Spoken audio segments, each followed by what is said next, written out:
Hi everyone, this is Arpad from the YouTube channel Start Path Academy, and I wanted to share kind of my first experience, how I realized that there are other forms of saving money than kind of what we've been told. And in communism, as always, you have to put your money back into the check, the CEC, it was called, and kind of that's where you accumulated your money. The government had somewhat oversight of that. It was quote unquote the safest thing.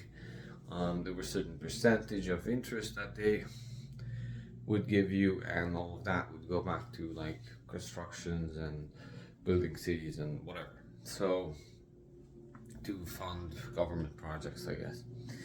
And as a young person, I started making money by basically um, collecting stuff from the junkyards and some other stuff, reselling that, repurposing it, and many times just these old factories that were some at some point booming under communism.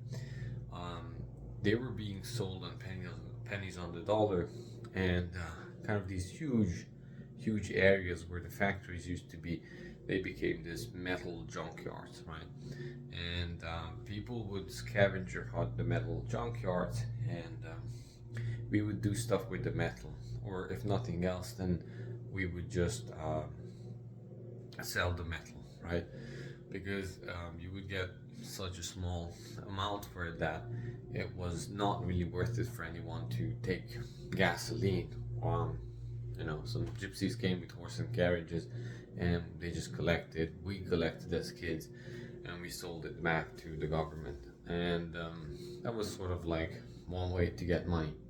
And I did that, and I did that quite heavily, day in, day after. I tried to make money for myself, also possibly help out my family as a very young person, and I loved it. It was just weights, carrying weights, and it was amazing. Now, because of carrying this weight and packing and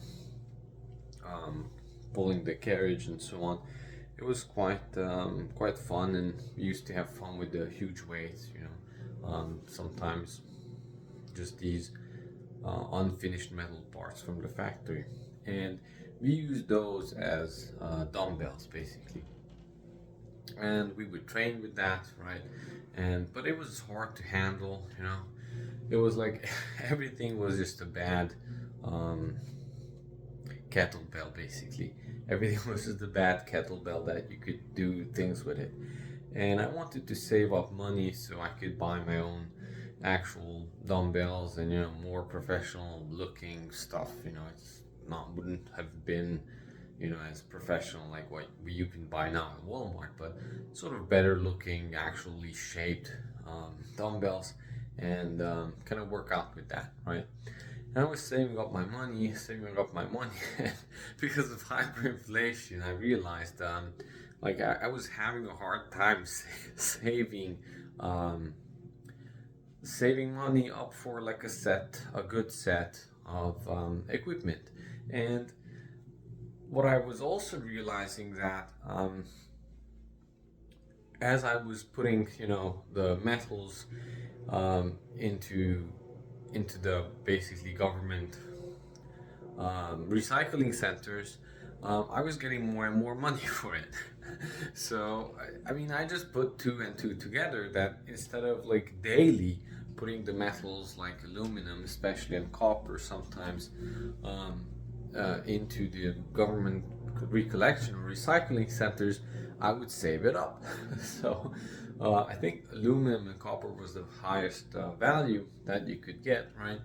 And I just ended up like collecting it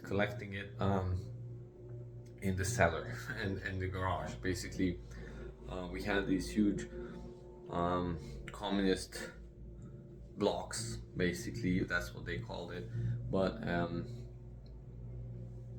concrete buildings that we lived in, right? And they had basically nuclear shelters underneath. But as soon as the Cold War kind of ended, communism fell, everybody just repurposed that as kind of cellars. We portioned it off, we sectioned it off, put gates and other stuff in it. and each and every person living in the blocks would have his own little cell where he could store stuff, and people would store all kinds of stuff, and my father let me put my metals there. And I acquired, actually my father acquired a nice little chest which was made out of metal. You could lock it, and it was perfect. So I collected my aluminum, the aluminum that I got from my scavenger hunts in there. It was a quite heavy chest by the end of the day, and, and like I was figuring it out, right? I was figuring it out. So okay, so what happened was that the aluminum was going up in value, right? Everything that I collected, I did not put it back into the recycling center, was going up in value. And as it was going up in value, even when I actually had the quote unquote money for purchasing the dumbbells and the sets for the equipment for the workout, I didn't buy it because it was like appreciating in value. So what I did was I actually asked for a loan from my father, and he knew this was a bad deal for him because it was hyperinflation. But I was his son. I was doing like figuring this out, and he went on with it. So my father loaned me the money against the aluminum, that chest of aluminum that I had. And I still, by the way, I still have that chest of aluminum, and once I'm back I'm gonna show it to you guys. It's one of my fondest memories about learning about money, so I'll never sell it. uh, so he loaned money against that chest of aluminum that I had, and okay, that was perfect because first my aluminum was appreciating in value in hyperinflation, but the loan that my father gave me was like it was getting easier and easier to pay off because it worth less. So within just probably a couple of months, I was able to pay back the loan um, to my father just from the other metals that I collected, basically the iron and some other cheaper metals. So immediately I learned two good lessons here. And one, don't store your money in banks because they all, well, during hyperinflation, they all went to crap. They locked into your money, right? So I wanted to store it in cash, but don't store it in cash, but store it in actual assets that are appreciating. In my case, it was aluminum. And second, or third, I guess, that you can win by shorting the currency by taking on loans and paying them back in depreciated currency.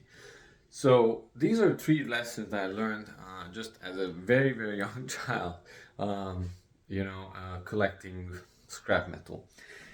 And that's exactly what I did when the craziness started during the pandemic. What happened was that I knew printing more money would eventually end up causing more and more inflation. So I started buying, early on, I started buying rental properties.